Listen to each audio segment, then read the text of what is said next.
Good morning, everyone. Thanks for joining us today at this virtual COP presentation. And thank you to our host for having us on here today to share some important stories of work that's being done in a few US cities. A quick look at our agenda today.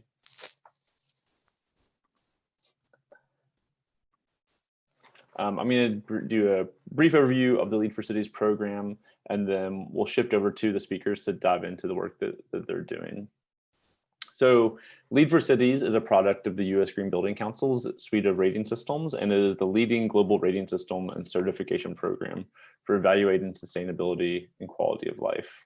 Across the globe, we have 130 certified and 250 registered cities and communities. The rating system aligns with the UN SDGs and helps projects to track progress in these areas. Lead for Cities helps to benchmark progress, identify gaps and opportunities for improvement. It's really a tool to establish a baseline assessment of sustainability and track progress over time. We support institutionalizing sustainability into plans, policies, and processes. It's about creating that culture of sustainability so that you can drive progress and show everyone's role along the way. It's also a tool to accelerate ambition, catalyze action, and engage funders and partners. It's something that mayors can use to measure their ambition and keep us engaged for the long game that is sustainability. So if you're interested in learning more about the program, go to our website. There's plenty of tools and resources there. I'll drop some links into the chat as well. So today we're talking about how 3 certified lead cities are tackling urban heat in the US. Globally, Earth's surface temperatures is on the rise, with temperature records being broken in cities across the world annually. The impact of warming in cities is dramatic, where surfaces like rooftops and roadways absorb heat, increasing temperatures and creating what is called the urban heat island effect. From a public health perspective, heat waves and extreme heat can be deadly. When combined with air pollution, heat exacerbates conditions like asthma and respiratory disorders. Yesterday in the Mayors for Heat Action session in the Resilience Hub here at COP, speakers highlighted how extreme heat is killing more people around the globe than any other climate issue. We also heard how global mayors are addressing this issue. Miami-Dade County, a recently certified lead community, has hired one of the world's first chief heat officers, Jane Gilbert. Today, we are sharing replicable strategies and effective approaches that certified lead cities have taken, which can help other places advance progress. Our speakers today are Julie Donna from Louisville, Kentucky, Yanni Pineda from Miami Beach, and Oliver Kroner from Cincinnati. I'll turn things over to you all now to share your stories. Julie, you'll go first. All right, thank you, David, and thank you to the U.S. Green Building Council for hosting us here at COP26 in the U.S. Climate Action Center. Today, I'll be talking about how Louisville is tackling urban heat and also how we're incorporating social equity into these initiatives. So as David said, I am the Sustainability Coordinator for Louisville Metro Government in Louisville, Kentucky. Next slide. And Louisville Metro Government is a merged city-county government with a population of almost 800,000. And our Mayor, Greg Fisher, has established the city values of compassion, health, and lifelong learning. And these are 3 values that we really try to incorporate into all of our programs and initiatives. Next slide. So our urban heat island effect, for those who might not be familiar, means that we can have a 10-degree difference between our urban areas that have lack of green space and have more pavement and buildings than the surrounding areas that are cooler. So we actually completed a urban heat management study back in 2016, and it was the first comprehensive heat management assessment of a major US city. And this study broke down our urban heat to a neighborhood level and developed some specialized recommendations that include cool and green roofing, energy efficiency, and tree plantings. And so this broke it down to a neighborhood level, but of course, the recommendations can be implemented across our city and beyond in any US city. Next slide. And this found that at the time, Louisville was actually the most rapidly warming urban heat island. So this really was a wake-up call that we, as a city, need to get together and create some initiatives and take some action as a public health risk to reduce our urban heat. Next slide. And we also found that this impact of historical discrimination has a huge effect on our urban heat as well. So you're likely all familiar with the phenomenon of redlining, but just as a brief overview, it's when the homeowners loan corporation sponsored by the federal government went in and deemed certain areas undesirable and outlined these areas in red. And these areas were affecting how people could get homeowners loans. And they were most often, these redline areas were home to Black, immigrant, and low income communities. And it's clear that this redlining has repercussions to how our Louisville is affected today by urban heat. We have looked at GIS data in our urban tree canopy assessment and our urban heat island effect, and our nonprofit partner Trees Louisville took this and also looked at the historical redlining data and found that the areas that were not historically redlined have a current day tree canopy of 49%, while these redlined areas have a tree canopy of 22%. So we have a community-wide goal of 45% tree canopy cover. So while we do need to preserve the tree canopy in these not redlined areas, it's more crucial that we actively address these historical inequities and make sure that our redlined areas are where we're focusing our urban heat and tree canopy efforts. Because if we don't actively address those, we're actively worsening these inequities and it will prevent us from reaching our community-wide goals. Next slide. And it's not just an issue of the past and the present, it's actually an issue of the future as well. So without global climate action, as we're talking about all week at COP26, we are going to be facing rising temperatures. And in our business as usual scenario, we actually are facing up to 12 degrees average higher temperature in Louisville by the late century, and we'll feel more like present day Montgomery, Alabama. But of course, with massive global climate action, we can reduce the urban heat that we're an average temperature increase, reduce our climate impacts, and that will prevent us from having to take as drastic of actions to reduce our urban heat. Next slide.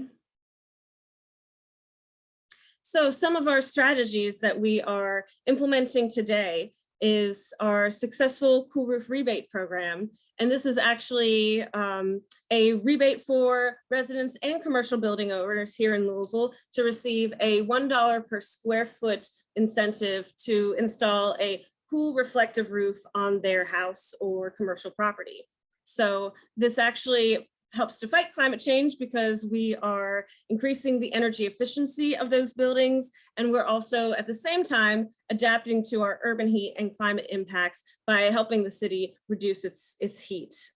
So this is a great program that both reduces cooling costs for residents, increases their energy efficiency, and gets money back in their pockets. Next slide. And today we have installed almost 1 million square feet of cool roofs since the program began in 2017, but we do not distribute these funds equally throughout the city. We've actually looked at our high heat districts that we found in our urban heat management study and dedicated 70% of the funding for this program toward those high heat districts. And these are in West and South Louisville, which if you look at the data from before, is the areas with the lower tree canopy and the areas that are most affected by historical redlining. So this is a way that we really want to incorporate equity into our programs and target our funds toward where they're needed most in the city. Next slide. Another project that is very interesting going on here in Louisville is the Green Heart Project. It's a partnership between the Louisville Metro government, our University of Louisville, our local nonprofit Louisville Grows, the Nature Conservancy, and many other partners for this huge effort. And it's actually the first and only controlled experiment where a urban greening is tested the same way a new pharmaceutical intervention would be tested. So if you go to clinicaltrials.gov on the NIH website, it's actually the only clinical trial listed where the intervention is not a drug or pharmaceutical, but is actually greening and trees. Next slide. So this project has a few components. Of course, there's the greening aspect where the team is planting thousands of trees and shrubs in highway buffers and also going door to door and planting on residential private property. And I'll say that this is also something that has taken deep community engagement and developing community trust, because actually in the first pass through, only 10% of residents that they knocked on the door wanted to accept the free residential planting. So they have really worked to develop some deep community ties and increase the trust in the community in order to get those plantings up and so that the residents are accepting the free trees in their property now. Some other components of the project are environmental monitoring. They are testing the air quality and noise in the neighborhood that they're targeting before and after the massive greening in the neighborhood. And then a medical evaluation. So this is where the clinical trial comes in, and they've gotten more than 700 participants to have their health studied before and after this massive greening, so that they can see how their diabetes, heart disease, et cetera, were impacted by the neighborhood greening. So at the end of this, we'll have some solid clinical data on the impact of this massive urban neighborhood level greening on the community health. Next slide. And one last project that I'll talk about is the Parkland Plaza.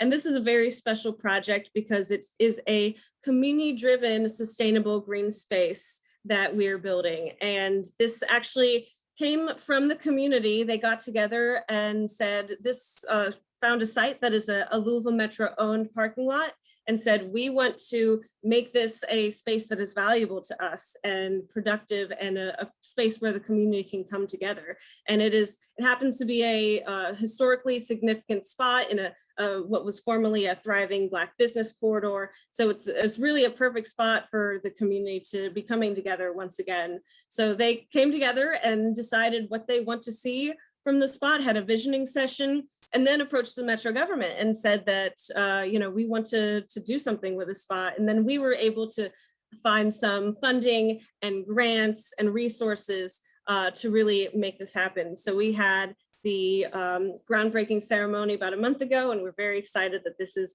in process. And it is in the middle of our urban heat island. So the community has said we want to help fight this urban heat. And so we're incorporating some cool elements such as depaving, tree planting, and also some cool paving materials on the site.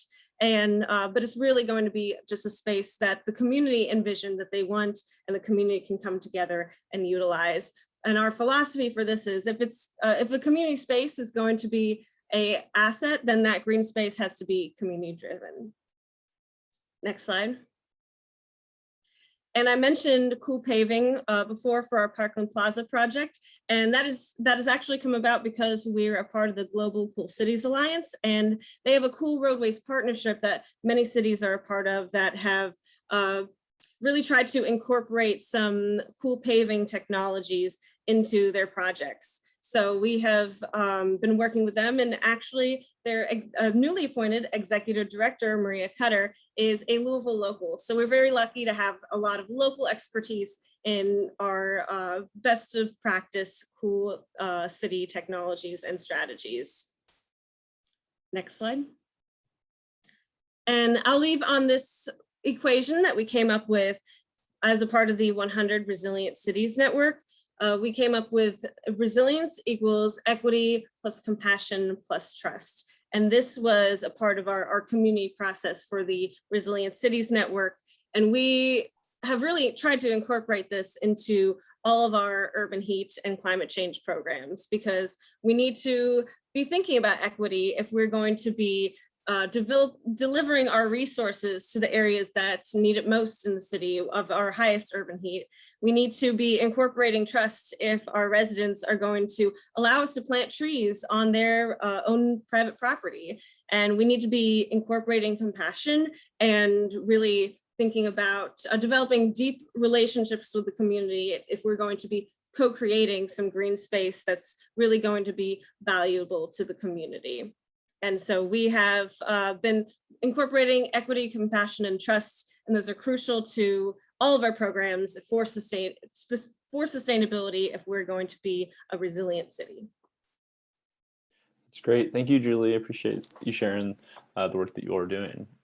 As a reminder to anyone participating, please feel free to drop questions in the chat. We'll spend some time at the end of the presentations to answer questions and have a discussion. So up next, we'll hear from Yanni Pineda from Miami Beach. So Yanni, please feel free to take over. Hi, good morning. Thank you so much for having me. So I'm Yanni Pineda, the Sustainability Manager for the City of Miami Beach. Next slide. And as we all know, it is definitely getting hot everywhere we go. In Miami Beach, about 61% of our land area is covered by impervious surfaces, meaning that urban heat island impacts are very significant. And like many other metropolitan cities, urban sprawl has contributed to an overall increase in surface and heat temperature. So we are situated in a very unique situation where because we are an island and we also experience hurricanes and high humidity, high temperatures combined with all those different factors actually create a warmer environment. Next slide. So last year, we actually experienced our hottest week on record, in which several consecutive days went by without falling below 90 degrees. It is actually believed that the heat was intensified by a plume of dry, dusty air that was carried into the region from the Sahara Desert. Next slide. So since 1960, we've actually been seeing an increase in the amount of days that actually are at or above 90 degrees. And we're expecting that by the end of the century, we can see up to 184 very hot days that reach at or above the 90 degrees. Next slide. So to address the impacts of urban heat island, we've enacted several policy changes. And the goal of these is obviously to address the contributing factors that our built environment create to increase heat in our city. One of them that we've passed is the Urban Heat Island Ordinance. And what this does is new construction is now required to have sustainable roofing. So that means solar, blue, white, cool, green, or metal roofs. With this ordinance, we also require solar carports, cool porous pavements, and height exceptions to allow for that sustainable roofing. Next slide. We've also adopted our green building ordinance. So what this does is that it requires buildings, new construction over 7,000 square feet or properties with significant renovations to be LEED Gold or to be Living Building Challenge certified. And so properties that opt to not take on that certification would actually pay in 5% of their construction fund, which actually comes back to the Environment and Sustainability Department and our Sustainability Fund, which helps fund sustainability projects. Next slide. And as with many other cities, we're also looking at innovative ways to be able to improve temperatures of our pavements and asphalt and parking areas and lots that don't necessarily have a lot of canopy coverage. So we do have a Cool Street pilot project in place to explore the effectiveness of cool coatings to decrease the surface temperature of these lots.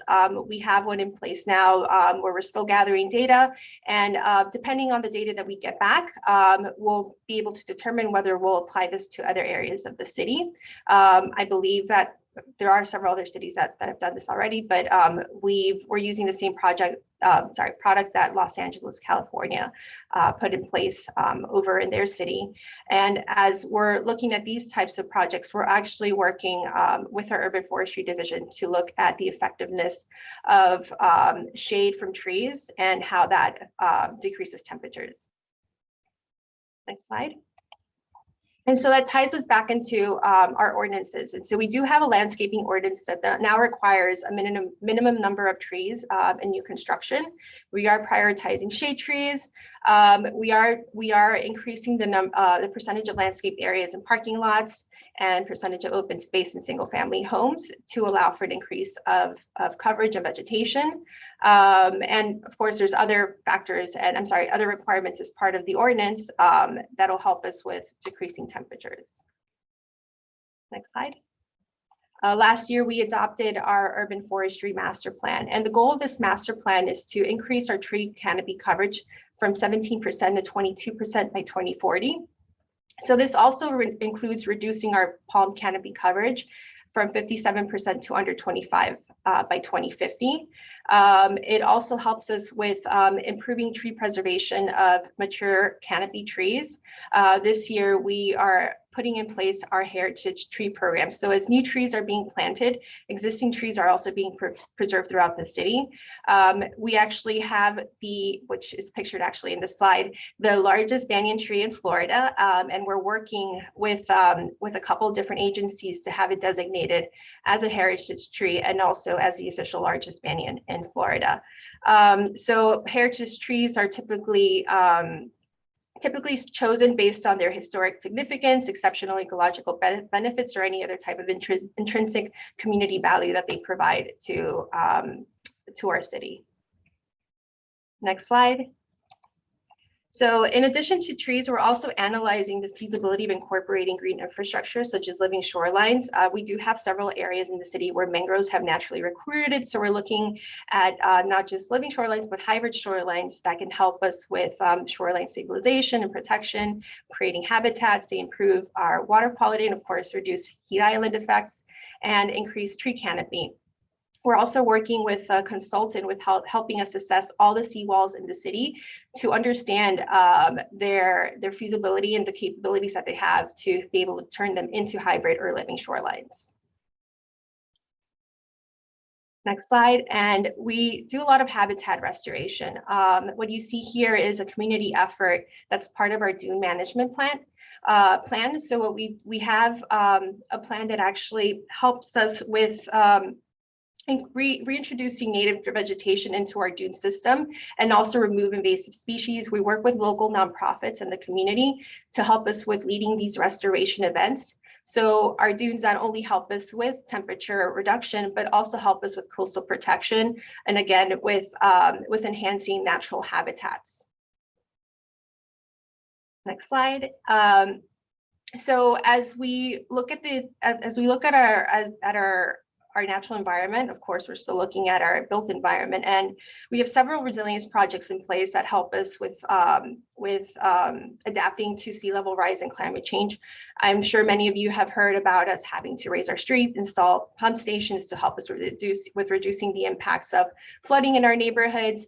If you look at the picture that I have here to the left, this was actually the lowest lying point in the entire city up until about 2014, when we raised the road about 2.5 feet to help us with reducing the impacts of flooding to the properties in that area. And as we're incorporating and planning for all these projects, we're definitely considering areas where we can increase tree canopy coverage and help us with cooling our neighborhoods. Next slide. We're also looking at improving our public transportation and the walkability of our city. Off to the left picture, that's actually our dune system. And I mentioned our program there, but next to it is our beach walk pedestrian path. And so this path actually starts at the southernmost point of the city and is slated to be completed within the next year or two, I believe, to have it connect all the way up to the northernmost area of the city. And this pathway is actually connected to something called the East Coast Greenway Network, I believe. And so that is a continuous path that would lead from the southernmost point of Miami Beach all the way to Maine. So that's spanning over 3,000 miles.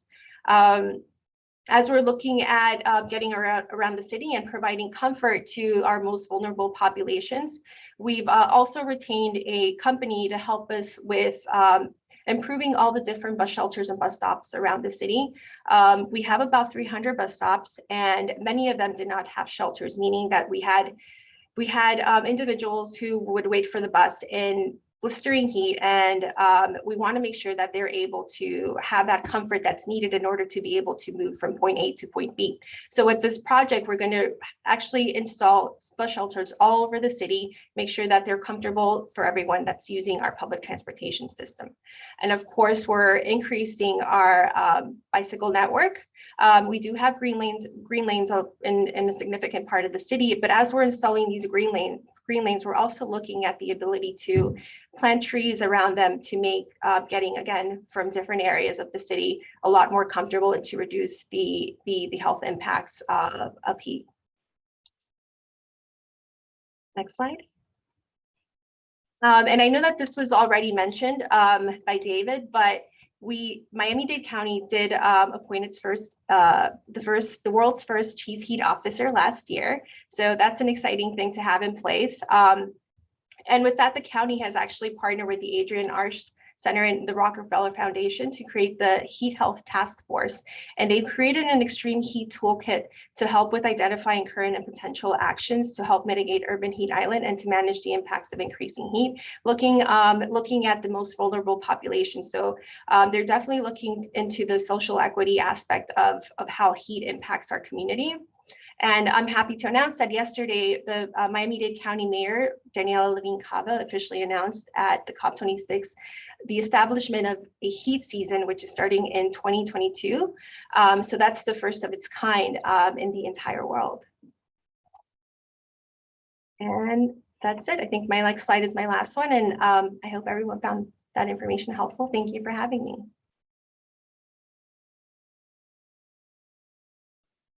Thank you, Yanni. Great perspectives from Miami Beach. Definitely a different challenges and assets than our other presenters. So good to have your perspective. Thank you. Thank you. All right, Ollie, I'll shift things over to your slides. Hello, COP. Good to be with you. Thanks to David and Hillary, USGBC, for pulling this together. Julie and Yanni, very nice presentations. I am Ollie Kroner, Sustainability Manager in the city of Cincinnati. Our office focuses on climate change and how it will impact government operations, how it will impact the quality of life for our residents, and then what we can do about it. And I'd like to hover on my title here just for a moment. Sweat equity. One, it's getting hot and sweaty. Two, equity. Urban heat presents one of the most tangible public health risks associated with climate change in Cincinnati. And it's very clear, based on the data, some of which I'll share, that this will disproportionately impact certain pockets of our population, our vulnerable communities. And then take them together, sweat equity. We are not necessarily a well-resourced organization. We have to rely very heavily on collaboration and partnership building. And you will hear throughout this that we have tapped partners to help make things happen on the ground here. Sweat equity. Next slide, please.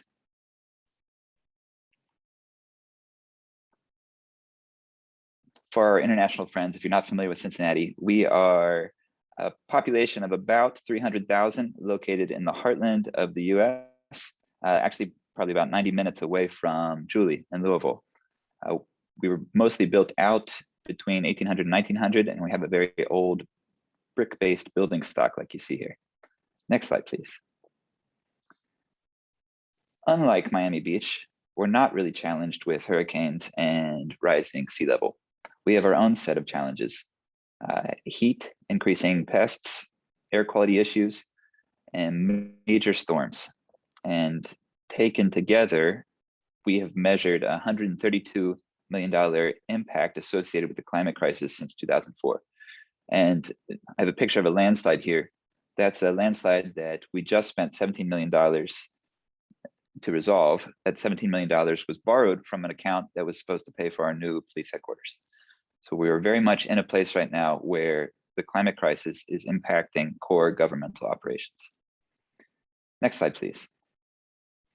But focusing on heat, like we've heard from our colleagues, like we hear from around the world, it is getting hotter. One of the key issues I want to focus on here is the public health crisis. So in Cincinnati, we face enormous public health disparities. We have a 25-year difference in life expectancy from one community to another based on zip code. We have an 80-fold difference in likelihood of experiencing asthma as a child from one neighborhood to another. So when we talk about vulnerable communities, that's a very real topic here that's very easy to demonstrate with the data.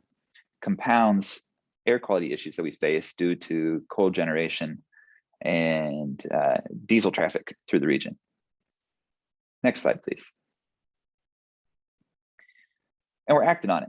We have a Green Cincinnati plan, which is our climate action plan. It is 80 strategies to decarbonize 80% by 2050 and build a more sustainable, equitable, resilient future for the city of Cincinnati. The recommendations focus on these different themes you see here, and I will highlight a few of them. Next slide, please. Our approach to climate is very data-driven. We like to understand the problem before we craft strategies. And while there's been a body of global information about urban heat, we didn't have a firm handle on the local implications. So we were successful in securing a grant from NOAA and Kappa Strategies to engage in a citizen science urban heat mapping effort.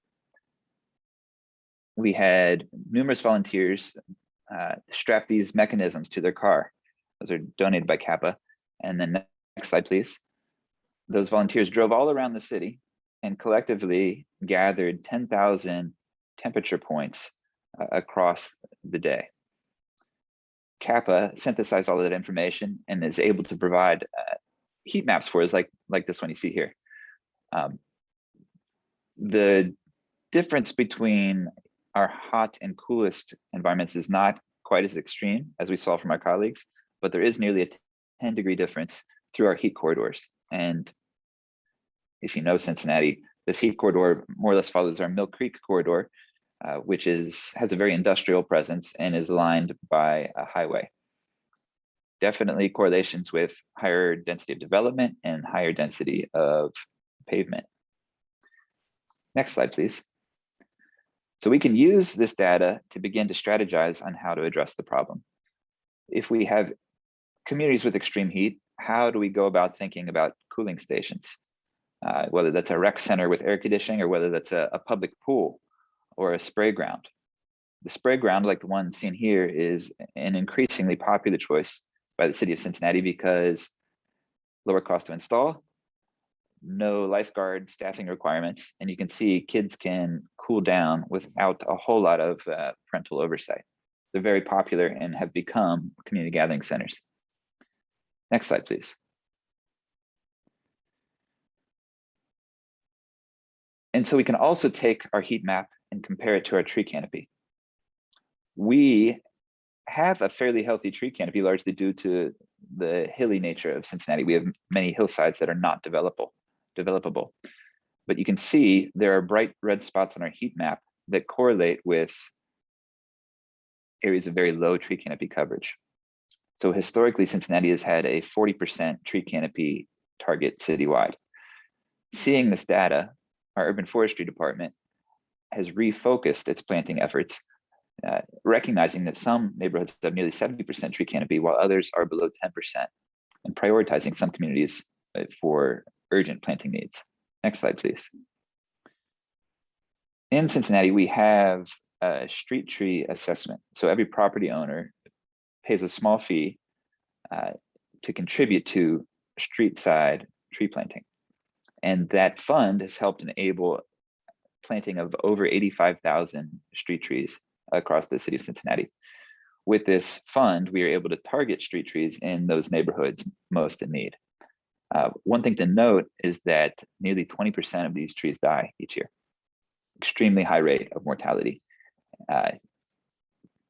The hostility of the urban environment, vehicular traffic vandalism, now compounded by extreme heat and extreme rainfall.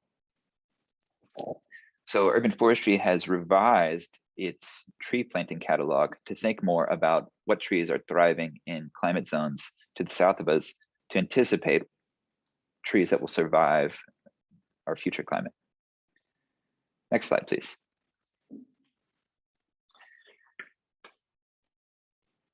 It also prompts us to think, what can we do about policy? What policy tools?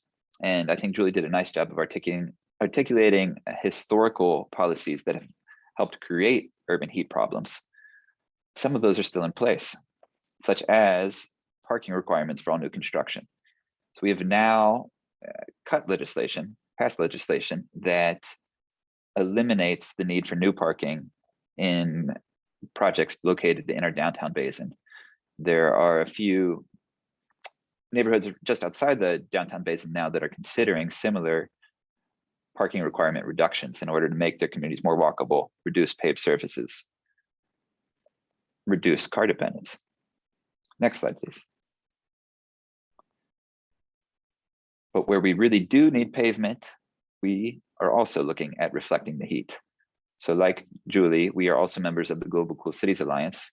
We have a major corridor of Cincinnati that has been treated with a reflective sealant that includes titanium dioxide that reflects, I think it's approximately 20% of the heat. So that's about, in year 2 of the pilot, like Yanni outlined, we are collecting data around what this actually, how this actually helps. And we're deciding whether this is a good solution for other paved surfaces. Next slide, please. I think there's also a growing body of data that shows that while outdoor temperatures are a concern, indoor temperatures can be even more problematic. When you have old brick buildings, high rises, the thermal heat of that building on the 4th floor can be 10 degrees or more hotter than outdoor temperatures, especially at night. So when we have a high rental population, high rates of poverty in a very old building stock, Cincinnati's recommended within our Green Cincinnati plan, the requirement of air conditioning in all rental housing to help alleviate this concern. We're undergoing an exercise right now to try to understand which buildings have air conditioning, which do not, to begin to target the problem. Next slide, please. And like I said, we rely very heavily on collaboration and community partnership. Right now, we are in the middle of a project led by Groundwork Ohio River Valley to do deep dives in our vulnerable communities. Next slide, please. So this is an effort called Climate Safe Neighborhoods, where we are engaging members of the community. I think typically when we think about urban heat, we think about subject matter experts studying this at a city scale. But community members have a community expertise and a lived experience expertise that really goes a long way to help us understand what this feels like, what this looks like on the ground within our communities. And so through a series of meetings with our communities, we are creating these resilience maps to understand where we need cooling stations, where there's opportunity for tree planting or improved bus shelters, to get a better sense of on the ground need. Next slide, please. So to recap, our core strategies have included measuring and understanding what urban heat looks like in Cincinnati, identifying policies that have helped create the problem today, accelerating and targeting reforestation efforts, reducing pavement when possible, when not possible, using reflective surfaces to reflect the heat, providing cooling stations, both in outdoor environments, but also thinking about indoor residential cooling environments, and then continue to engage the community, build partnerships, and collaborate, because that's the name of the game for us. Next slide. And so more detail about all of these programs is available at greencincinnatiplan.org. My contact information is there if you'd like to connect on any of this. Thank you. Thanks, Ollie. Great presentation. So just as a reminder, folks, please feel free to drop questions in the chat. We have up to 20 minutes if we'd like to use it for a discussion. So happy to take questions and ask our panelists some more, to learn some more from them. One thing that I think has stood up to me in all three presentations, I've been working with cities for the past 6 years or so in the sustainability realm, and what is clear today is that the importance of data and decision making is present in all three cities. So and it's really come to a very granular level. It was not just citywide, but it's looking at specific strategies for specific neighborhoods and how to address really big problems. So I know you all kind of touched on that, but maybe just talk about the role of data in helping make decisions. I think that's been a relatively recent shift, particularly the granularity of the data. I think for a long time, we've measured most outcomes at city scale. And there's been a realization that if you zoom in, a lot of these disparities that we've all highlighted become glaringly apparent. And in order to design real programs, real policies to address them, you have to have that level of granularity in order to target the problem. There's a lot of smart cities technologies that are coming online that automate and enable a lot of the data collection that we now are beginning to be able to use in our programs.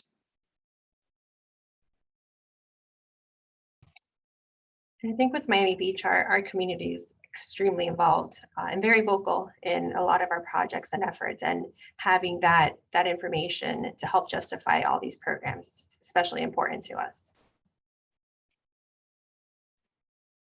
Yeah, in Louisville, yeah, as I mentioned, our urban heat management study really did look at a neighborhood level, and of course, these strategies are universal, but are what we actually implement does need to be at a granular level. And we're trying to marry that data-driven process with the community-driven process and what is possible and what is wanted in each neighborhood. But we're also looking to towards strategies of how we can keep our data updated. And we actually were one of the first cities to be piloted in a Google tree canopy insights project from Google's AI and Environmental Insights Explorer. So we're very excited to be working with more up-to-date data on our tree canopy and more granular data that we can continually be updated, and we can use that to really dive deep into what areas are of most need in Louisville.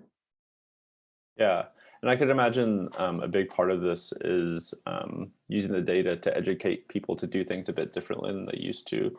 So Yanni, I know one of your slides mentioned reducing the canopy that palm trees represent.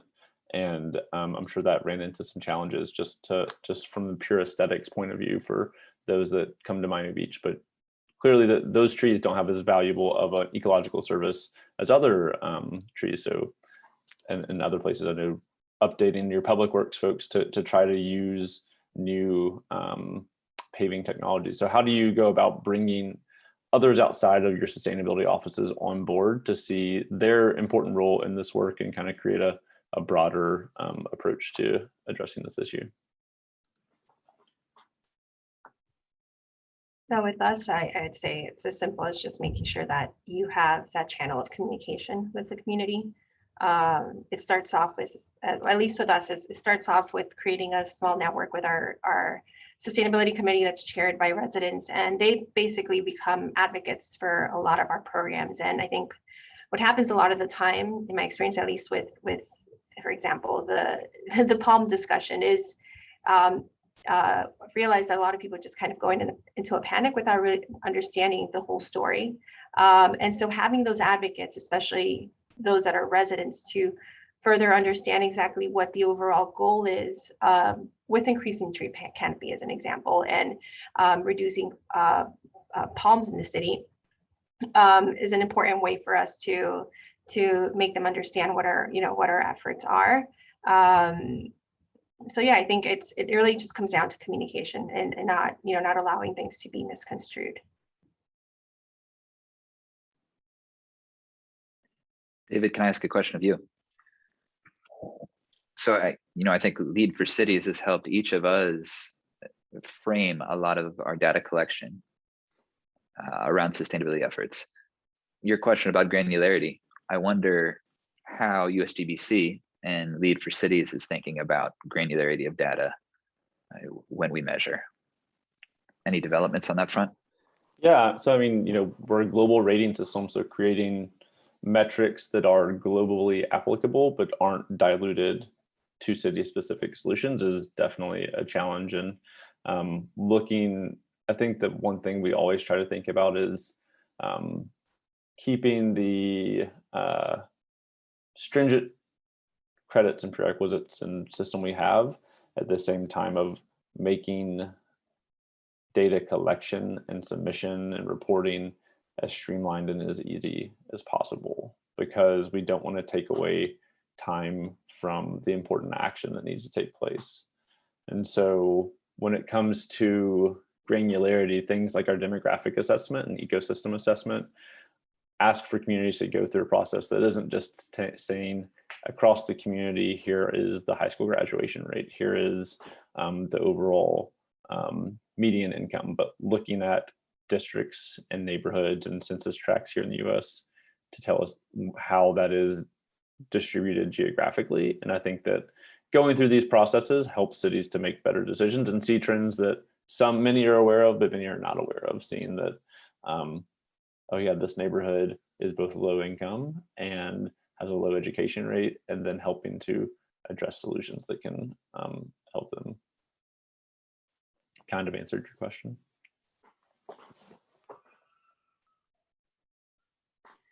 If I could go back to the community engagement question and really kind of, we were talking about just communications and how crucial that is to really have a conduit and really a conversation in order to shift mindsets and really make that change that's needed all throughout the community.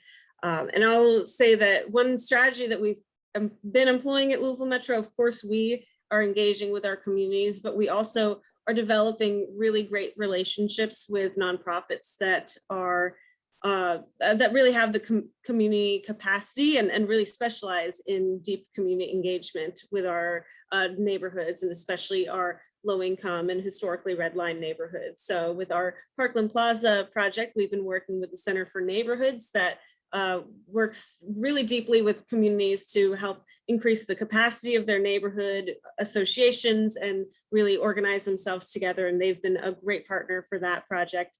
And then Louisville Grows for the Green Heart Project really has the specialty in doing deep community engagement and knocking door to door in neighborhoods and offering free trees to our residents and really developing deep relationships with those neighborhoods, again, just like the Center for Neighborhoods. So we're very lucky to have some great partners, and that really is helping to make the conversation broader between not just Metro government and communities, but really deep into throughout neighborhoods and reaching a wider cast of people.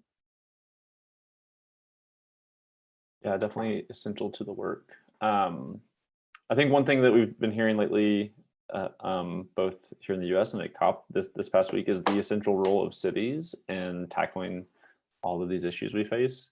And so for you all, how do you connect with others in your networks, and both within the US, globally, to ensure that you're not trying to duplicate efforts, or you're learning from others' lessons that they've had? And I know Ollie, you mentioned that the Julian Louisville is just down the road, and so how do you, for areas that have similar climates, are you connecting with them to talk about how they're addressing heat? Other places, Yanni, that are facing similar issues that you will as well?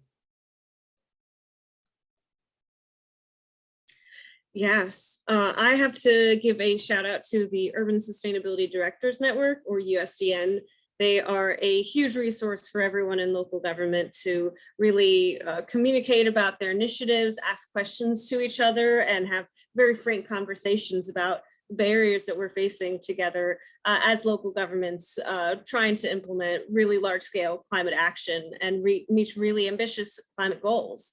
So they have been very helpful. And we also, within the USDN, have regional networks, and one in particular is the Ohio, Kentucky, Indiana regional network, of which Ollie and I both participate in. And that's really helpful for, this more localized approach and of having similar climates, similar policy and regulatory landscapes that we're working within.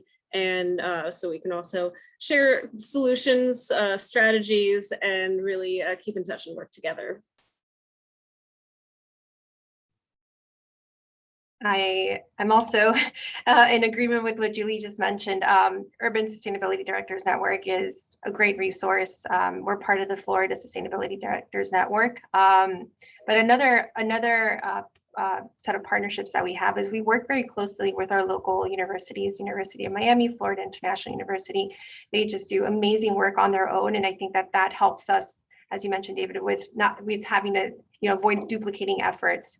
Another thing we do is, as part of our Miami Beach Rising Above program, which focuses on all our resilience efforts, is we, again, try to maintain that open line of communication, not just for ourselves, but for the benefit of other communities. So we've, in the last few years, experienced an influx of governments and engineers from all over the world coming to visit us to learn about what we're working on. And so it's good to have that two-way street with others that not only can we provide resources and information on, but also receive the same in exchange.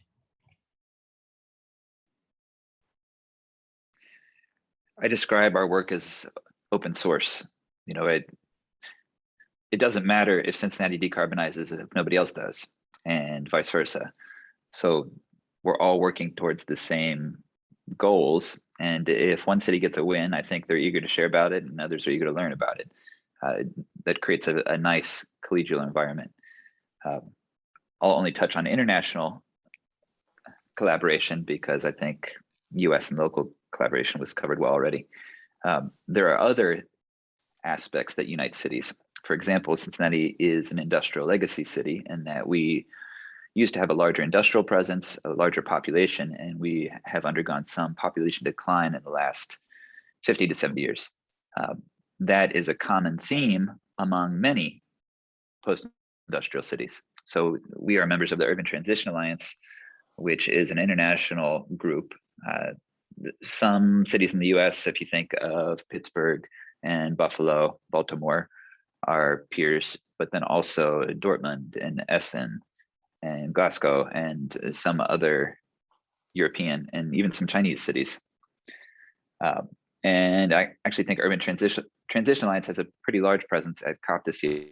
So if you're tuning into other events, there are a number of sessions that they are hosting. But whether it's regulatory context, political context, geographical context, or sort of this thematic historical context, there are lots of different ways to tie in and find peer cities that are struggling, chewing on similar issues. That's great, thanks. We did have one question come in. I know we've talked a lot about local partnerships and regional, but how do you see the role of the federal government supporting cities and adapting to increasing urban heat, and how can they provide more support in the future?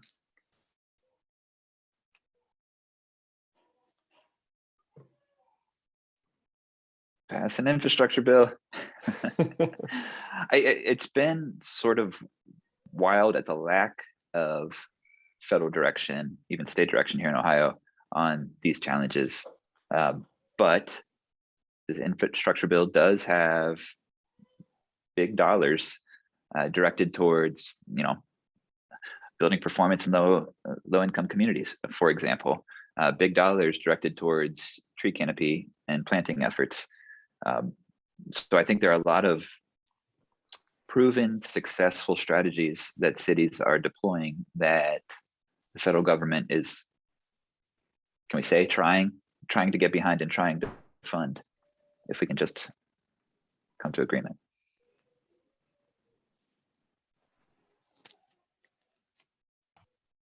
Yeah. Oh, sorry. I guess it's a difficult question to answer because I guess it's don't necessarily know what's going to happen. Of course, we want support from the federal government. One of the challenges that we're now encountering as we're drafting our climate action plan is, well, as we're listing out our actions and potential policies for the upcoming years, how much of should we allow, or should we take into account changes at the federal level as we're enacting these actions, or should we really more focus on what we can do locally? And it's kind of, playing it's kind of like a balancing act at this point, where it's hard to depend on other agencies, for example, third party, let's say utility providers or the federal government when it comes to planning, because it's not a sure thing. And so one of the things we're doing is we're looking at our climate action plan in more of like a plan A and plan B type of approach, I guess, where, okay, let's say we do have support at the federal government, we'll take this route. But if that doesn't happen, we're going to take local action route. And it's I think it's, you know, I guess for lack of a better term, it sucks to have to approach things that way. But again, that uncertainty is there, and there's nothing else that we can do outside of, I guess, ask our elected officials to provide additional support or. Yeah, and as Ollie said, we really, as we've seen today, have a lot of really proven solutions that really could be expanded and accelerated if they did have some federal support and funding. And I'll also mention that we all know that the climate action or that we take is going to be a lot cheaper than the cost of our climate impacts that we're facing. So Ollie mentioned that landslide that they had to recover from, that is a huge expense, I think $1.7 million, you said. So it's, yeah, that just shows that, you know, even though, you know, if we don't get this federal support, it will be costing our communities in the long run. So we really need to figure out how to get this funding and able to really take our action today. All good points. And I think the one thing, Yanni, that you mentioned is knowing what to do and what not to do based on funding, and not, you know, making too many decisions on the hope that something happens. But I think one thing that all three of you do have, and that many cities do have, is you have data that clearly makes a case for how to use an increase in funds, whether it's through data you've collected locally or the Lead for Cities process. This data will help us to make better investments and better decisions. So last few minutes here, I love working with sustainability professionals and local governments. You all have tough jobs, and urban heat is one of a whole slew of issues you're trying to tackle that are all interrelated. And so maybe each of you take a couple minutes to talk about what keeps you going, what keeps you hopeful, and what do you see happening in the next few years for your work? Simple question. Julie, you go first. All right. Yeah, we have some very big things to tackle as a city and as a country and as a globe. And so one thing I am hopeful for, at least this week, with all the conversations and global attention that we're paying to our global warming situation that we have to address, and really, you know, talking about the scale that needs to be changed. I think that I'm very happy that it's getting the attention that it deserves, but more on a local or personal scale, really just working deeply with our communities and being able to implement these projects that even if whether we address global climate change in the scale that we need to, we are having these programs and projects that are on the ground, that are putting money and resources on amenities in the communities that need them, and really making a difference in our communities' lives. And so talking to residents about the impact that we have in their lives and is really what keeps me going and makes me hopeful that we can really just expand that and keep that up in the future.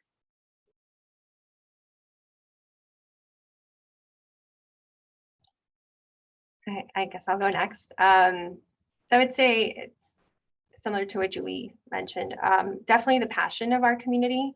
I love how involved our residents are in everything that we're working on, and just, you know, I know that if there's times where if I come across a challenging program that I want to implement, or I don't have enough support, I know that with them, if I approach them, they'll be able to provide that support or provide an innovative way to implement certain programs. So they're essentially an extension of the Environment and Sustainability Department for the city, and I think that's definitely what keeps me going. And over the last couple of years, I've seen our residents and residents that lead nonprofits that have created amazing programs in the city that I'm definitely proud to have been a partner of.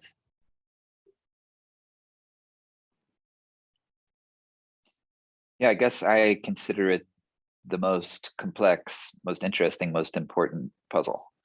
And I feel addicted to it, committed to it. Got to figure it out. But it combines a bunch of different things that I think are really interesting. You know, the